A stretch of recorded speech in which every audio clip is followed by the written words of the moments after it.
بسم اللہ الرحمن الرحیم۔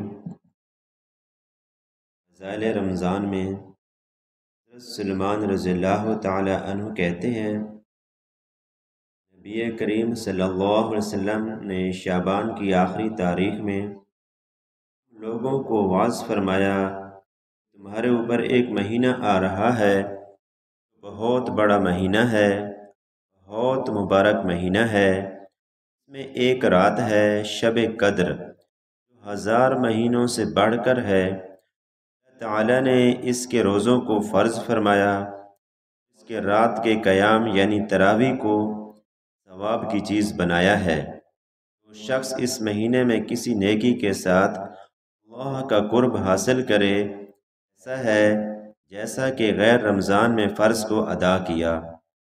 جو شخص اس مہینے میں کسی فرض کو ادا کرے، وہ ایسا ہے جیسا کہ غیر رمضان میں 70 فرض ادا کرے۔ یہ مہینہ صبر کا ہے اور صبر کا بدلہ جنت ہے۔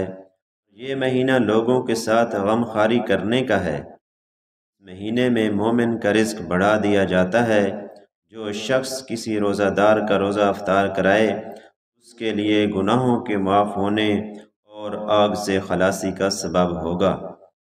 روزہ دار کے ثواب کی مانند اس کو ثواب ہوگا۔ اگر اس روزہ دار کے ثواب سے کچھ کم نہیں کیا جائے گا۔ صحابہ کرام رضوان اللہ تعالی علیہم اجمعین نے عرض کیا، یا رسول اللہ صلی اللہ علیہ وسلم، ہم میں سے ہر شخص تو اتنی وسعت نہیں رکھتا کہ روزہ دار کو افطار کرائے۔ آپ صلی اللہ علیہ وسلم نے فرمایا، پیٹ بھر کھلانے پر موقوف نہیں، یہ ثواب تو اللہ جل شانہ ایک کھجور سے کوئی افطار کرا دے، یا ایک گھونٹ پانی پلا دے، یا ایک گھونٹ لسی پلا دے، اس پر بھی مرحمت فرما دیتے ہیں۔ یہ ایسا مہینہ ہے، اس کا اول حصہ اللہ کی رحمت ہے، درمیانی حصہ مغفرت ہے، اور آخری حصے آگ سے آزادی ہے۔ جو شخص اس مہینے میں ہلکا کر دے اپنے غلام کے بوجھ کو، اللہ جل شانہ اس کی مغفرت فرماتے ہیں، آگ سے آزادی فرماتے ہیں۔ 4 چیزوں کی اس میں کثرت رکھا کرو، جن میں سے 2 چیزیں اللہ کی رضا کے واسطے اور 2 چیزیں ایسی ہیں جن سے تمہیں چارہ کار نہیں۔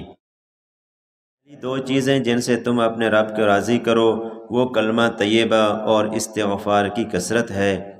دوسری 2 چیزیں یہ ہیں، جنت کی طلب کرو اور آگ سے پناہ مانگو۔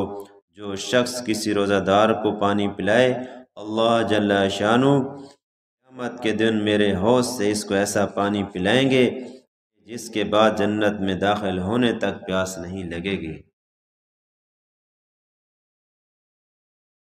حضرت ابو ہریرہ رضی اللہ تعالی عنہ نے حضور اکرم صلی اللہ علیہ وسلم سے نقل کیا کہ میری امت کو رمضان شریف کے بارے میں 5 چیزیں مخصوص طور پر دی گئی ہیں جو پہلی امتوں کو نہیں ملی۔ نمبر 1، کہ ان کے منہ کی بدبو اللہ کے نزدیک مشک سے زیادہ پسندیدہ ہے۔ نمبر 2، یہ کہ ان کے لیے دریا کی مچھلیاں تک دعا کرتی ہیں اور افطار کے وقت تک کرتی رہتی ہیں۔ نمبر 3، جنت ہر روز ان کے لیے آراستہ کی جاتی ہے۔ پھر اللہ جل شانہ فرماتے ہیں کہ قریب ہے کہ میرے نیک بندے دنیا کی مشقتیں اپنے اوپر سے پھینک کر تیری طرف آویں۔ نمبر 4، اس میں سرکش شیاطین قید کر دیے جاتے ہیں، وہ رمضان میں ان برائیوں کی طرف نہیں پہنچ سکتے جن کی طرف غیر رمضان میں پہنچ سکتے ہیں۔ نمبر 5، رمضان کی آخری رات میں روزہ داروں کے لیے مغفرت کی جاتی ہے۔ صحابہ کرام رضوان اللہ تعالی علیہم اجمعین نے عرض کیا کہ یہ شب مغفرت شب قدر ہے؟ فرمایا نہیں، بلکہ دستور یہ ہے کہ مزدور کو کام ختم ہونے کے وقت مزدوری دے دی جاتی ہے۔ رضی اللہ تعالی عنہ بن اجرہ کہتے ہیں، ایک مرتبہ نبی اکرم صلی اللہ علیہ وسلم نے ارشاد فرمایا کہ ممبر کے قریب ہو جاؤ۔ ہم لوگ حاضر ہو گئے۔ جب حضور صلی اللہ علیہ وسلم نے ممبر کے پہلے درجے پر قدم مبارک رکھا تو فرمایا آمین۔ جب دوسرے پر قدم رکھا تو پھر فرمایا آمین۔ جب تیسرے پر قدم رکھا تو پھر فرمایا آمین۔ جب آپ خطبہ سے فارغ ہو کر نیچے اترے تو ہم نے عرض کیا کہ ہم نے آج آپ سے ممبر پر چڑھتے ہوئے ایسی بات سنی جو پہلے کبھی نہیں سنی تھی۔ آپ صلی اللہ علیہ وسلم نے ارشاد فرمایا کہ اس وقت جبرائیل علیہ السلام میرے سامنے آئے تھے۔ جب پہلے درجے پر میں نے قدم رکھا تو انہوں نے کہا کہ ہلاک ہو جائے وہ شخص جس نے رمضان کا مبارک مہینہ پایا پھر بھی اس کی مغفرت نہ ہوئی۔ میں نے کہا آمین۔ پھر جب میں دوسرے درجے پر چڑھا تو انہوں نے کہا ہلاک ہو جاوے وہ شخص جس کے سامنے آپ کا ذکر مبارک ہو اور وہ درود نہ بھیجے۔ میں نے کہا آمین۔ جب میں تیسرے درجے پر چڑھا تو انہوں نے کہا ہلاک ہو وہ شخص جس کے سامنے اس کے والدین یا ان میں سے کوئی ایک بڑھاپے کو پاویں اور وہ اس کو جنت میں داخل نہ کرائیں۔ میں نے کہا آمین۔ حضور صلی اللہ علیہ وسلم کا ارشاد ہے کہ 3 آدمیوں کی دعا رد نہیں ہوتی، ایک روزہ دار کی افطار کے وقت، دوسرے عادل بادشاہ کی دعا، تیسرے مظلوم کی جس کو اللہ جل شانہ بادلوں سے اوپر اٹھا لیتے ہیں اور آسمان کے دروازے اس کے لیے کھول دیے جاتے ہیں اور ارشاد ہوتا ہے کہ میں تیری ضرور مدد کروں گا گو کسی مصلحت سے کچھ دیر ہو جائے۔ در منصور میں حضرت عائشہ رضی اللہ تعالیٰ عنہ سے نقل کیا ہے کہ جب رمضان آتا تھا تو نبی اکرم صلی اللہ علیہ وسلم کا رنگ بدل جاتا تھا اور نماز میں اضافہ ہو جاتا تھا اور دعا میں بہت عاجزی فرماتے تھے اور خوف غالب ہو جاتا تھا۔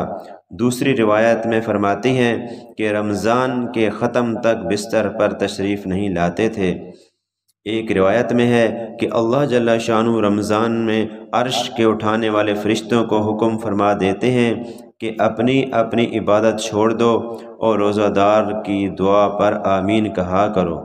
بہت سی روایات سے رمضان کی دعا کا خصوصیت سے قبول ہونا معلوم ہوتا ہے اور یہ بے تردد بات ہے کہ جب اللہ کا وعدہ ہے اور سچے رسول صلی اللہ علیہ وسلم کا نقل کیا ہوا ہے تو اس کے پورا ہونے میں کچھ تردد نہیں، لیکن اس کے بعد بھی بعض لوگ کسی غرض کے لیے دعا کرتے ہیں مگر وہ کام نہیں ہوتا تو اس سے یہ نہیں سمجھ لینا چاہیے کہ وہ دعا قبول نہیں ہوئی، بلکہ دعا قبول ہونے کے معنی سمجھ لینا چاہیے۔ نبی اکرم صلی اللہ علیہ وسلم کے ارشاد ہے کہ جب مسلمان دعا کرتا ہے بشرط قطع رحمی یا کسی گناہ کی دعا نہ کرے تو اللہ جل شانہ کے یہاں سے 3 چیزوں میں سے اسے ایک چیز ضرور ملتی ہے، یا وہ خود چیز ملتی ہے جس کی دعا کی، یا اس کے بدلے میں کوئی برائی یا مصیبت اس سے ہٹا دی جاتی ہے، یا آخرت میں اسی قدر ثواب اس کے حصے میں لگا دیا جاتا ہے۔ ایک حدیث میں آیا ہے کہ قیامت کے دن اللہ جل شانہ بندہ کو بلا کر ارشاد فرمائیں گے کہ اے میرے بندے، میں نے تجھے دعا کرنے کا حکم دیا تھا اور اس کے قبول کرنے کا وعدہ کیا تھا، تو نے مجھ سے دعا مانگی تھی۔ وہ عرض کرے گا کہ میں مانگی تھی۔ اس پر ارشاد ہوگا کہ تو نے کوئی دعا ایسی نہیں کی جس کو میں نے قبول نہ کیا، تو نے فلاں دعا کی مانگی تھی، فلاں تکلیف ہٹا دی جائے، میں نے اس کو ہٹا دیا، دنیا میں پورا کر دیا تھا، اور فلاں غم دفع ہونے کے لیے دعا کی تھی مگر اس کا اثر کچھ نہیں تجھے معلوم ہوا، میں نے اس کے بدلے میں فلاں اجر و ثواب تیرے لیے متعین کیا ہے۔ حضور صلی اللہ علیہ وسلم ارشاد فرماتے ہیں اس کو ہر دعا یاد کرائی جاوے گی اور اس کا دنیا میں پورا ہونا یا آخرت میں اس کا عوض بتلایا جاوے گا۔ اس اجر و ثواب کو کثرت کو دیکھ کر وہ بندہ اس کی تمنا کرے گا کہ کاش دنیا میں اس کی کوئی دعا بھی پوری نہ ہوتی کہ یہاں اس کا اس قدر اجر ملتا ہے۔